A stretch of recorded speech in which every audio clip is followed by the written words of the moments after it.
2075, I think it said we'd be 52.5 trillion economy, we'd be the second largest probably at that point of world. But I think a much nearer short-term prediction is that by 2030, we would probably be the third largest economy. So that's one way of measuring it. But I think there are other ways which may be more effective. If you look today at the big debates of technology debate, AI debate, semiconductor debate, uh, I think the importance of Indian talent and skill is growing really almost day by day. In fact, when I go, especially when I go to Europe, to some extent to North America as well, uh, there's a lot of interest really in how can we get this smooth movement of talent and skills out of India, because the fact is that within certain demographics, we are actually disproportionately large. I would also say if we look beyond numbers, beyond growth rates, beyond markets, supply chains, there's also one very I would say intangible quality, and that is leadership and attitude. That who will step forward? That if you have today a war going on in Ukraine, who is prepared to step forward? If you have a natural disaster in the Indian Ocean, who is prepared to step forward? So sometimes there may be countries who have capabilities, but they don't have the desire or the appetite or the mindset to do that anymore. So I think if you add all of this, you are somewhere in that zone which you are looking at. Since US and Canada are main players in the western part of the world, US we will deal a little later. But what about Canada situation? How are we dealing with it? Now, have we Yeah, contained just it? imagine, some time ago you would have said Canada we will deal with later. Let's talk about the US. So now, for some inexplicable reason, you are saying US बाद में बात करेंगे, चलो Canada की बात करते हैं. US is not problematic for us. No, that's true. I agree. Hmm? I agree. Yeah. US is not problematic for us. But Canada is, even though it's a lightweight. Unfortunately, I agree there also. But such a wonderful people to people relationship, and now it is a struggling economy and whatever. But why Trudeau will be doing this? I think that's a question you need to have Trudeau here, not Jaishankar, to answer. I can only speculate. Look, to some extent, I think there is a general Western issue, and to some extent, a very specific Canada issue. I think the Western issue has been, after all, let's be frank, the world order after 1945 was heavily Western. I mean, it was before 45 also in an imperial colonial sense. And after 1990s, it was again very, very Western. So what has happened, you can say, in the last 20, 25 years is that there is what you can call a rebalancing, a multipolarity. Many non-Western countries have a bigger share, a bigger contribution, a bigger role, if you would, and a bigger influence which will naturally come. So the equations, in a way, between the West and the non-West, I think is changing. And it's not easy to adjust to that. If you've been dominant and you are less dominant, if there was a time when, in the conversation, you were looking up and I was looking down, and now the conversation is no longer like that. It takes a little bit of getting used to. So I would say, in a broad way, on multiple subjects, today, when the natural diversity of the world has started to express itself, when many more countries, and particularly many more large countries like India or China, have points of view and positions to take, there will be contestations, there will be frictions, there will be arguments. So it won't be so smooth. That's a larger picture. Where Canada is concerned, I think there are some very specific issues. I think a lot of people know that. You are right. If you look at the people to people, if you look at the business relationship, it's very, very strong. For a lot of people, it is very difficult to imagine that we could reach the state of relations that we have today. So why has this happened? I would say definitely there is some history. For the non-Indians in the room, I should remind you that in the 1980s, Indian Air India plane was blown up flying out of Canada, and in many ways that's a kind of a overhang, because it wasn't just an incident; it was a reflection of something which was going on there. But at a time when many people felt that, look, that's all behind us, I think developments in the politics went in a different direction, and we are seeing to some degree the consequences of that. So again, I give you the first observation that the broad attitude versus the specific, and I'll give you 2-3 examples of it. Canada has just they asked us to subject our High Commissioner to a police inquiry, you can say, and we chose to withdraw the High Commissioner and diplomats. Now, look at it. They seem to have a problem if Indian diplomats are even trying to make efforts to find out what is happening in Canada on matters which directly pertain to their welfare and security. But look what happens in India. Canadian diplomats have no problem going around collecting information on our military, on our police, profiling people, targeting people to be stopped in Canada. So apparently the license that they give themselves is totally different from the kind of restrictions that they impose on diplomats in Canada. Or even take the press. I'm at a press event. Now, when we tell them, saying, look, you have people openly threatening leaders of India, diplomats of India. Sometimes the threat is not just verbal, it's physical. So their answer is freedom of speech. Okay? Now, when Indian journalists make social media comments, if you threaten the Indian High Commissioner, he is supposed to accept it as freedom of speech. But if an Indian journalist says the Canadian High Commissioner walked out of South Block looking very grumpy, it is apparently foreign interference. Now, how, look at the, this is not even, double standards is a very mild word for it. So, look, there is this thing that we will do it differently at home, we will do it differently abroad, we will do it our way, but that doesn't apply to you. So I think these are the larger, I would say, adjustments which have to happen in this changing world. West को थोड़ा सा ये समझने की जरूरत है कि क्या चेंज हुआ है. अगर वो एक्नॉलेजमेंट नहीं आएगा तो वो प्रॉब्लम सॉल्व नहीं होगी. तो जो अमेरिका या वेस्ट लेड ग्लोबल ऑर्डर चल रहा था, now it is collapsing. There is a major challenge to that framework. मैं तो नहीं कहूंगा कि it is collapsing, but challenges are there.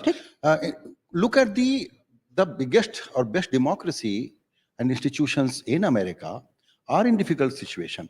Let's not go into that. But the question is, अगर America ये रियलाइज नहीं करेगा कि इंडिया या वो देश जो बहुत कल्चरल कॉन्फिडेंस के साथ आते हैं, उनको इक्वल पार्टनर के रूप में और कहीं कहीं उनको प्राइमेसी देते हुए वो दुनिया में अपना कोई रोल प्ले करने की कोशिश करे और सोचे कि नहीं अभी भी दुनिया हम चला रहे हैं, तो ये एक बहुत बड़ी गलती होगी, लेट होगा और दुनिया उतना अच्छा नहीं बन पाएगी जितना अच्छा हम बनाना चाहते हैं।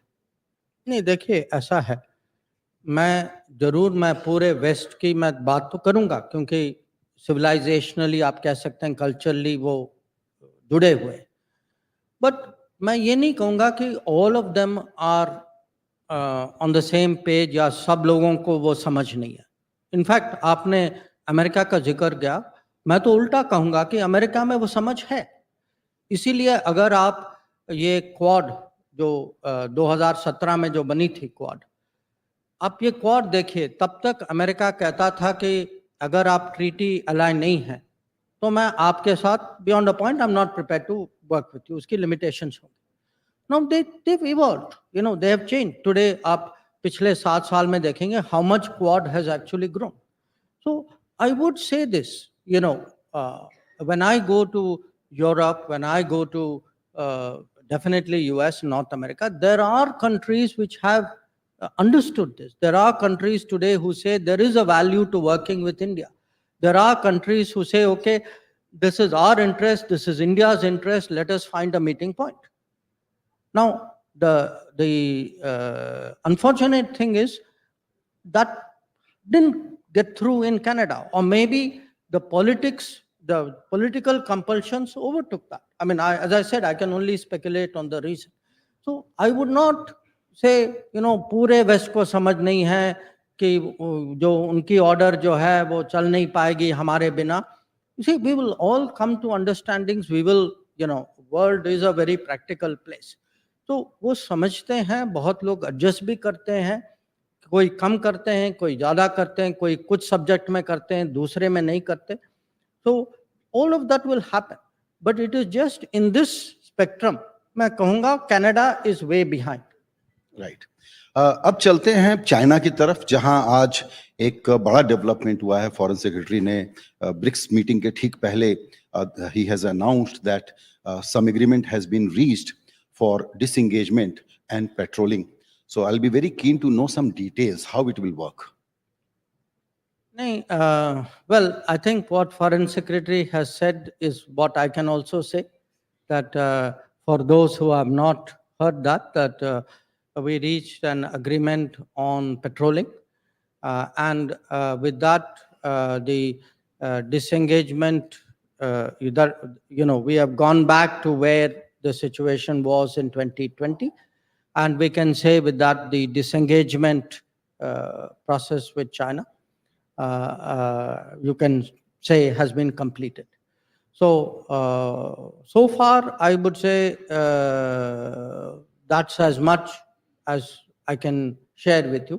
I'm sure in due course इसके details वगैरह निकलेंगे. So will now India be able to patrol in the areas of Galwan, Dipsang?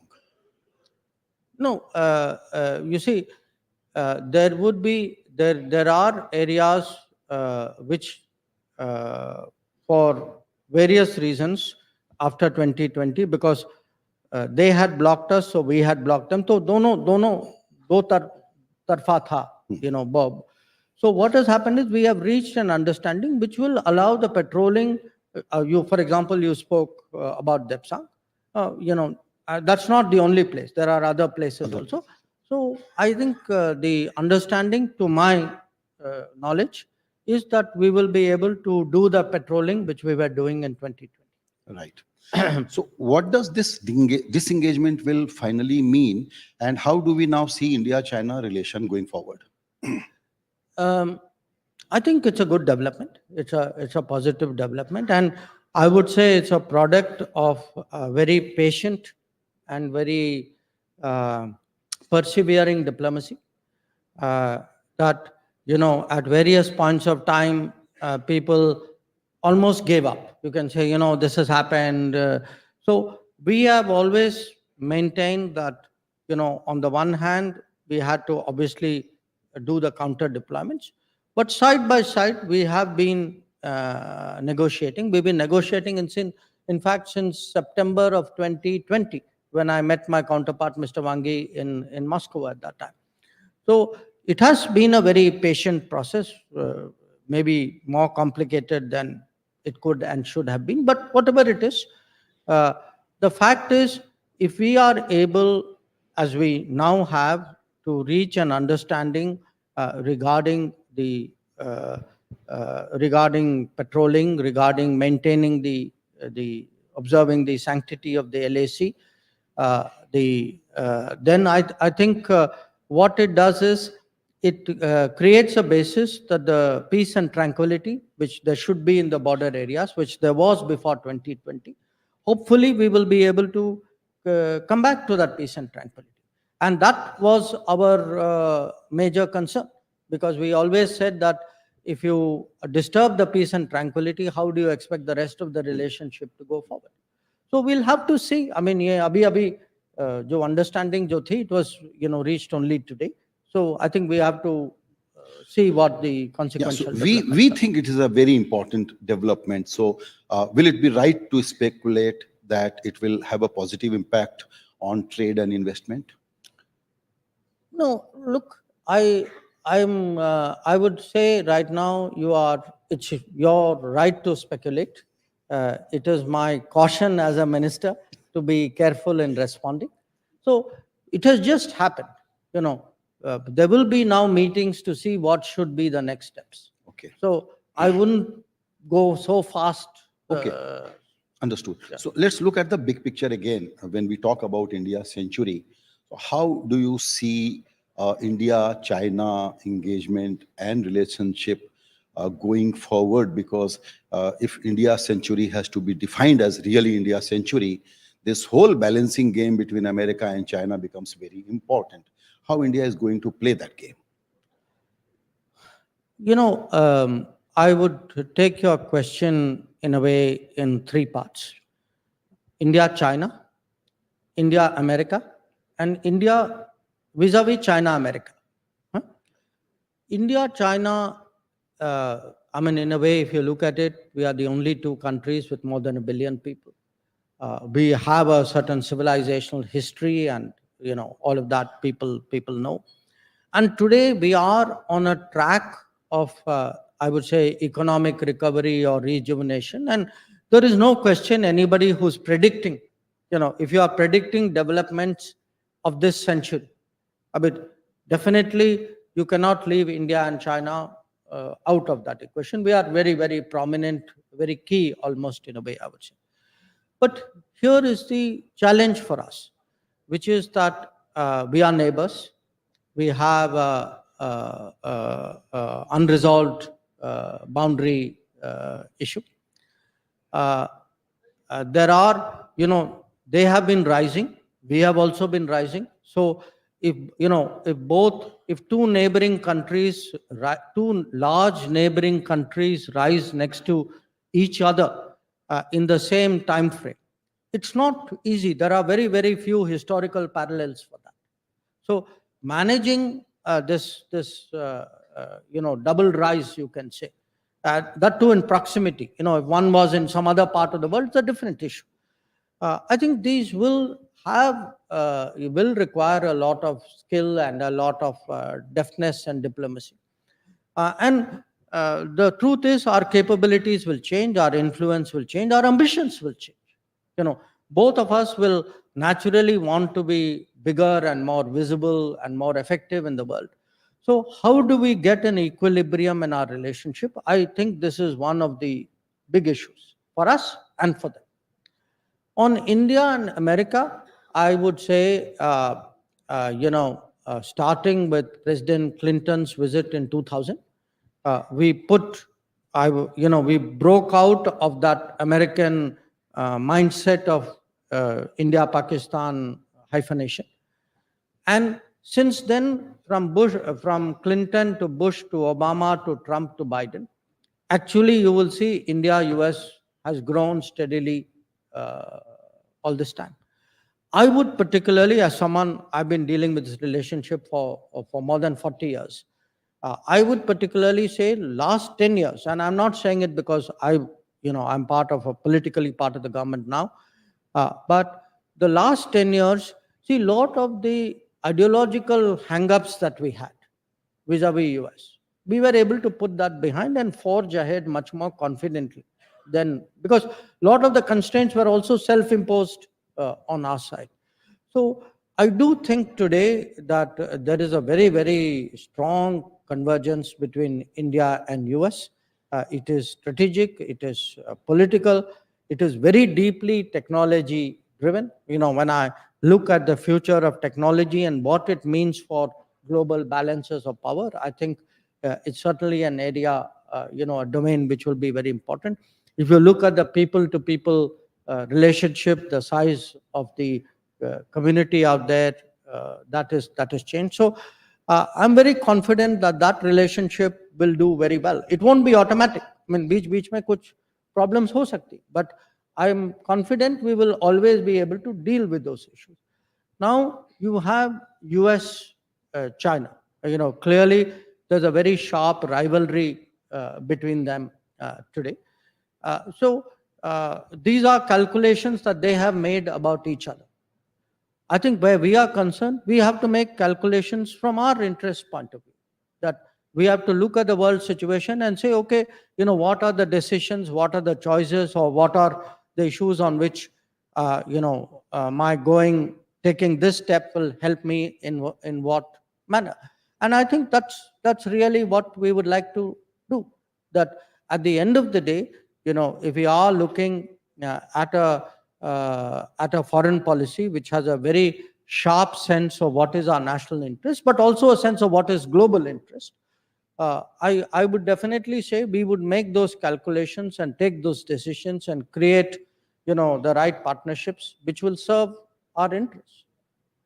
Right अभी दूसरा जो सेंचुरी में ये देखना होगा कि रशिया के साथ कैसे हम इंगेज हो रहे हैं और क्या होने वाला है दोनों के बीच। उसके पहले चूंकि आपने टेक्नोलॉजी का जिक्र किया, तो एक सवाल मैं पूछना चाहता हूं आपसे।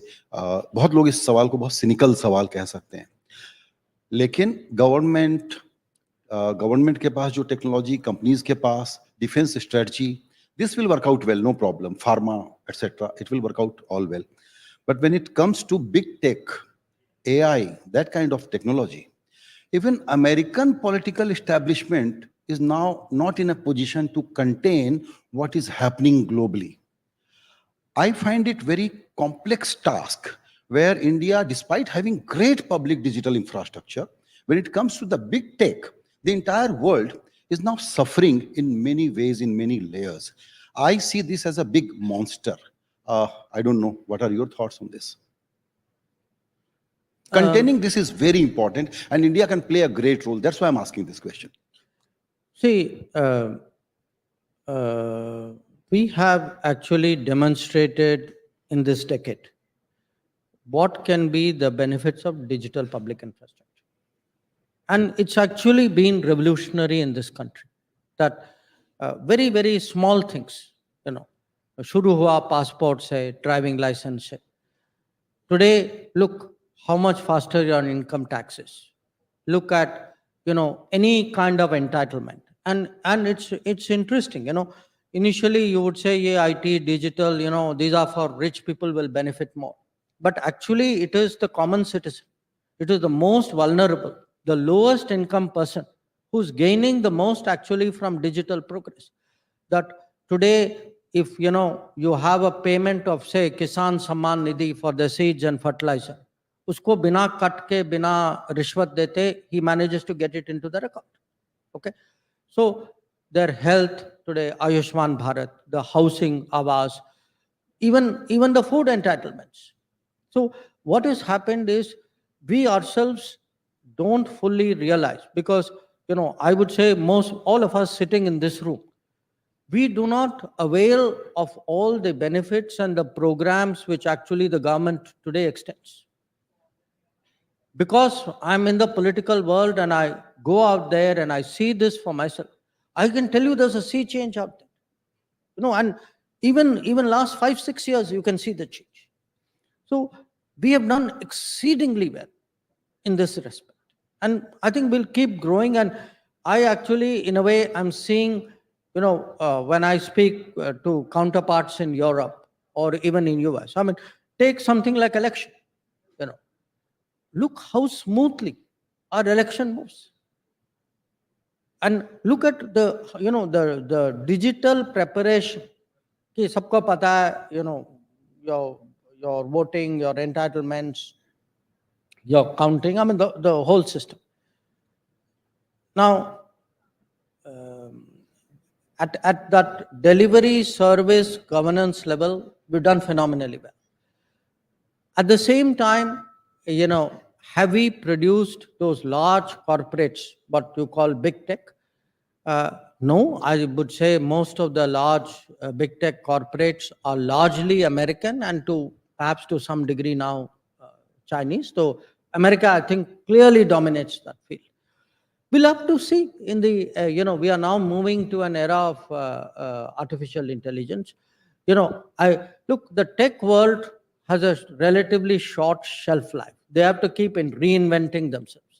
I'm sure somebody having a conversation 5 years from now, sitting here, would have a very, very different landscape that they would be looking at. But I definitely see these as opportunities, and they come as a package. Again, I give you an example. You should, it's really worth looking at today how many global capability centers have come up in India. Yeah. And how much work they're actually generating. That I think their share of exports, I read a report, and which was quite dated. I think at that time was 120 or 130 billion dollars. Now that's one example. Look at semiconductors. Again, we missed the bus. We had one establishment in Chandigarh which was 40 years old, and we actually had done virtually nothing in the semiconductor field till last year. We started the semiconductor mission and started pushing. Now, you can't be the fifth largest economy, or at the end of the decade, third largest economy, and say something as important as chips, I have no contribution, I have no production, I have no companies in this field. You can't do that. I mean, you will simply end up then as a user of other people's products, technologies, with all the vulnerabilities that come.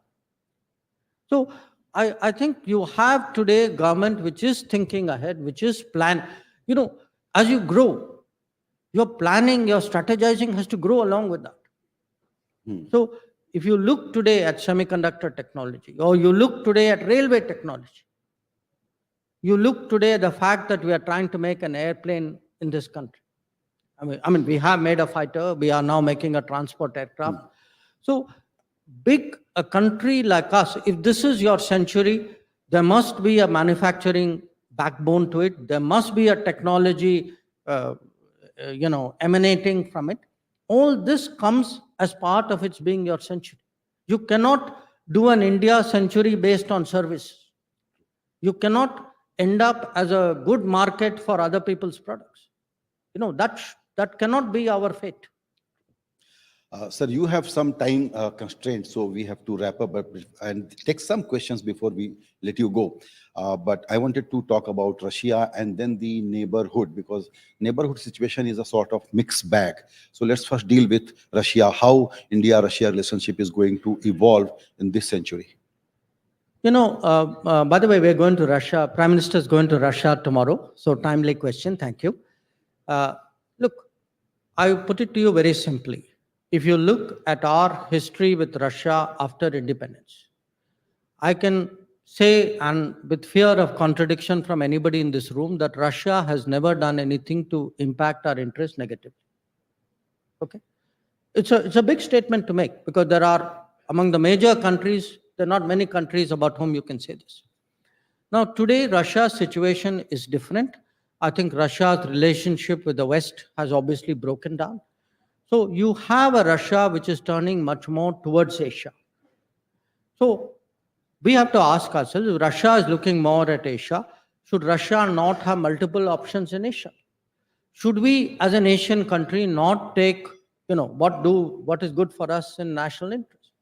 And clearly, Russia, as a major natural resources power, has a complementarity with India at this stage of development when we are big resource consumers. So, people talk about Russian oil, but it isn't just Russian oil. It could be oil, it could be fertilizers, it could be metals, it could be coal. So, there is a whole economic logic to it. There is also a basic strategic logic that if you look at the Eurasian landmass, there are three big countries. It's like 101 in international relations. You always keep you always keep a balance. You will always keep your relationship with the further away country in very, very good state. So there is a logic, strategic logic, there is an economic fit. And I think the relationship, the history is a positive asset in that relationship, and that's how I see it. और neighbourhood के बारे में थोड़ा बताइए, एक एक देश को अगर आप स्पेसिफिक बताना चाहें। मालदीव्स के प्रेसिडेंट अभी आके गए, लेकिन बांग्लादेश के साथ एक नई सिचुएशन है, श्रीलंका में पॉलिटिकल चेंज है, भूटान के हमारे दोस्त यहाँ पर मौजूद हैं। तो नेबरहुड को आप कैसे डील करते हुए देखते हैं आने वाले दिनों में? देखिए, नेबरहुड में हमें ये भी मानना चाहिए कि आज जो है हमारा नेबरहुड ज़्यादातर डेमोक्रेटिक है, जिसका मतलब है कि वहाँ पॉलिटिकल चेंजेस होती रहेंगी, जो पहले की सिचुएशन नहीं थी। तो आज जो है we have to build a strategy which says okay there could be changes of government, and because of the history, because of our size, because also many common things we have, we will often be the subject of their politics, even if you don't want to be. Okay? So we have to accept that and factor it into our policy. So there will be ups and downs. So 10 years ago, 11 years ago, when Prime Minister Modi came to office, in fact, one of the early discussions we had was, how do we prepare for a neighborhood where there will be changes, where there will be controversies?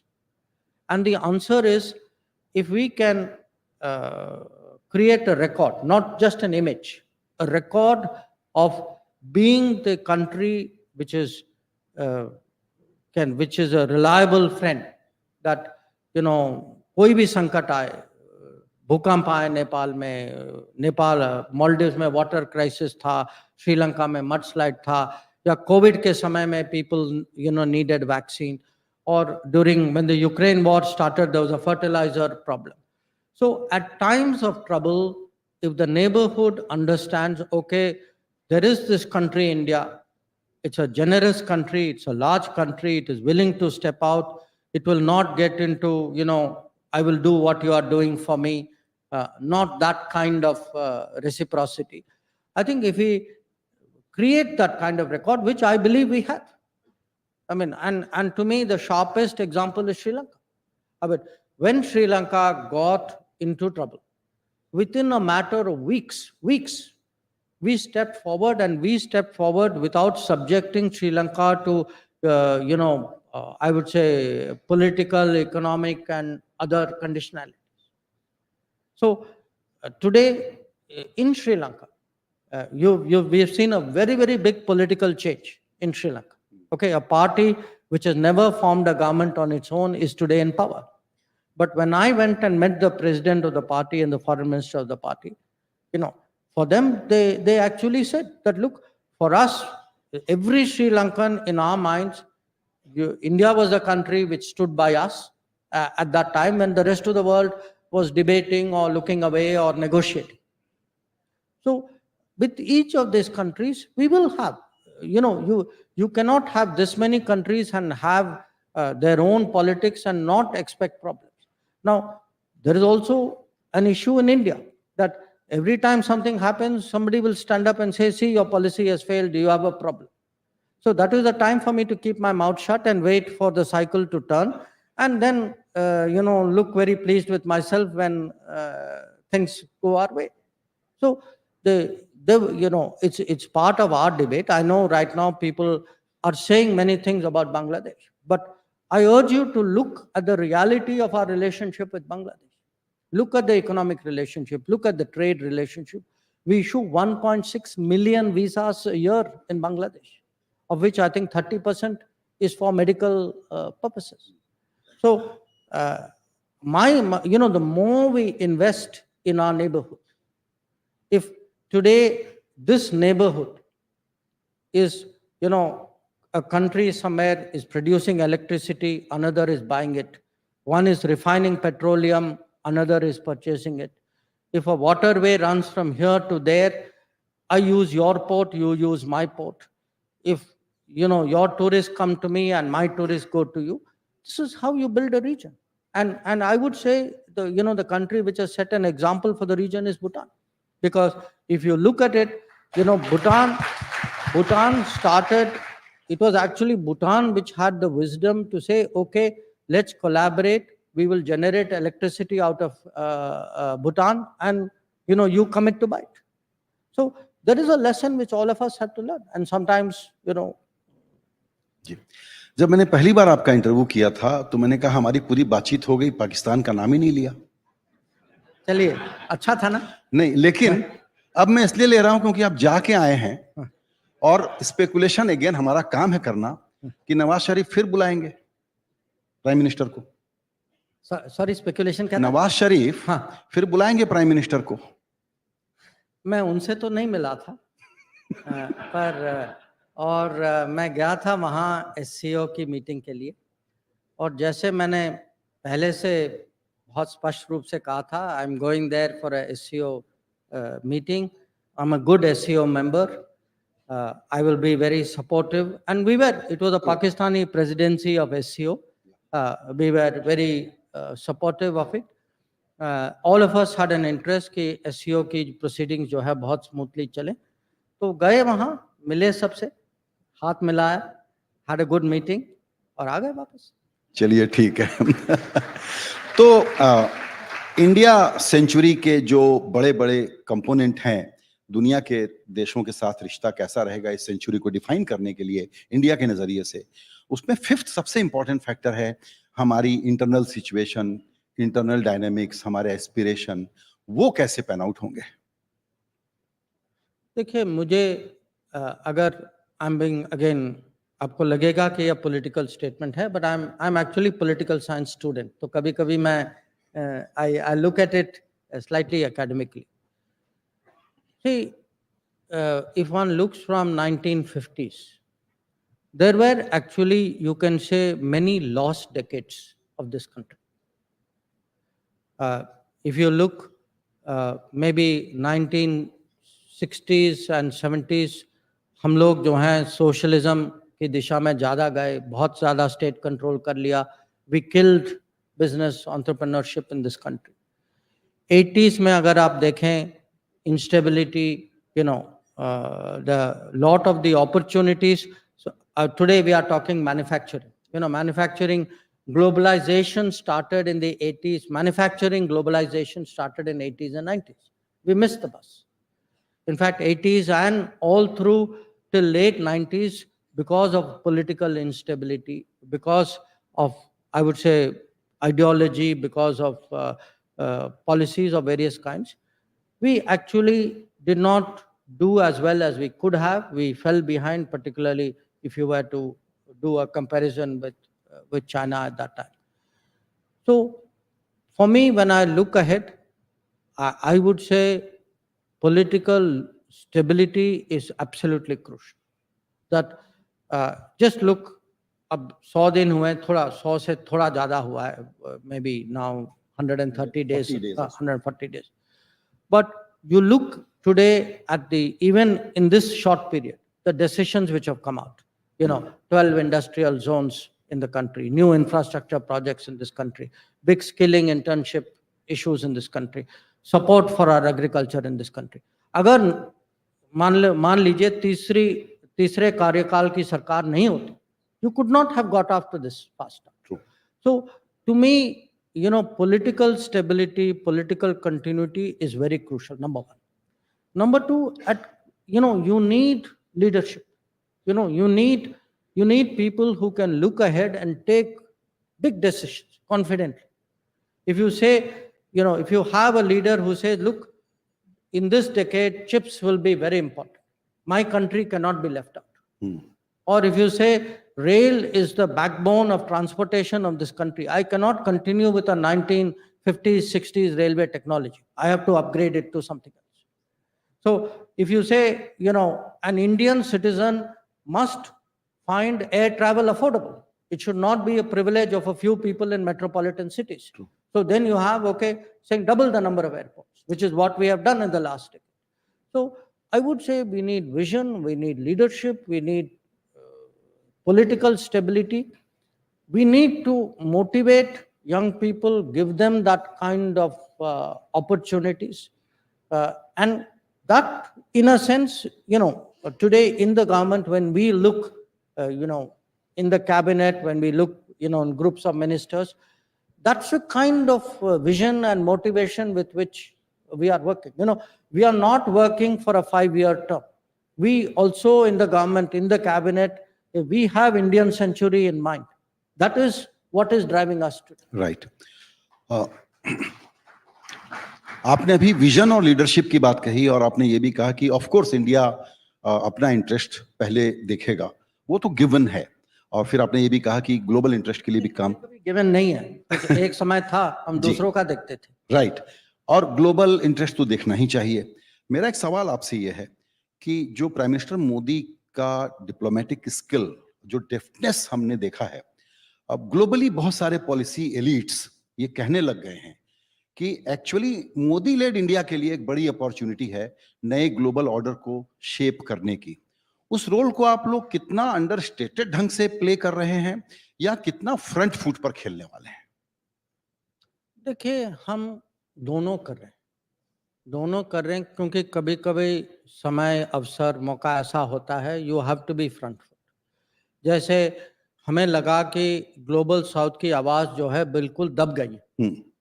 So leading into G20, हमें लगा we have to get the global south together, we have to get back to their concerns which had got sidelined. That's occasion where you are, as you say, on front foot. But there are occasions where you have to be more deft. अब जैसे अब प्रधानमंत्री जी, he went to Russia, he met President Putin, then he went to Kiev. Okay, so now certain things, अब इसको आप public में broadcast, मैं तो आपको तो नहीं बताऊंगा what is happening. So some things you have to do from little bit more discreetly, deftly. But I would say this, just look over the last 10 years. Right now, there is a war going on in Ukraine. How many countries, how many prime ministers, how many leaders have the ability to go to Moscow, talk frankly, go to Kiev, talk frankly, go back to Moscow and go back to Kiev? Similarly, there's another war going on in the Middle East. Now, not many people know that even in the last year, the number of times where actually we've had conversations with Iran and conversation with Israel, that's also there. True. We are today in the global south seen very much, okay, people trust us to stand for their interests. But please also see at the same time, G7 is very keen ki bhai aap aiye, please join our conference. You are a big democratic market economy and influential player. So how to in a sense make yourself relevant across multiple forums and multiple interests? I think this is something which, if you, as I said, if you have a confident leadership and if you are performing, look, at the end of the day, why are they all doing it? Because they're also looking at your performance. When you tell people, look, I'm a 7-8% growth economy today. And if you tell politically people that I am a third-term government, believe me, there's a lot of respect for that. So it's partly respect is earned. Right. Sir, my time is up, as producer tells me, but if you have another 5-7 minutes, we can take some questions. I will go by your... All right, very fine. Okay, quickly. Yeah, some audience questions, actually limited to 2 or 3. Mike? Can Hello. Hello. Hello. Yeah, this, yeah. Yes. Go ahead. No? Can you hear me, sir? Is it working? Yeah. Sir, hi. Today there was a threat issued on the Air India by the terrorist group and the Canadian Mr. Pannu or whatever he's called. What is our take on that, and what is the government's plan? Because we see a lot of issues with Canada, and this morning this guy has typically asked all people to refrain from flying Air India. So I see, what is your take on that, sir? Ek saath, acha. Next question. Yeah, here. This side. Sir. Yeah. So good evening. We are talking a lot about technology, everything, but at the same time, there are people who are smarter than us. That is, scammers or the people who are cyber frauds. What is our take on that, and how soon are we resolving it? Because I have been hit recently with a huge amount of scam, and now I'm really feeling that cybersecurity is the biggest concern. Right. Right. So this is my question. Okay. One more question, last. Yeah, good evening, Jaishankarji. We have family and friends living in Canada. So how all this is going to impact our families and friends living in Canada? Thank you. Okay.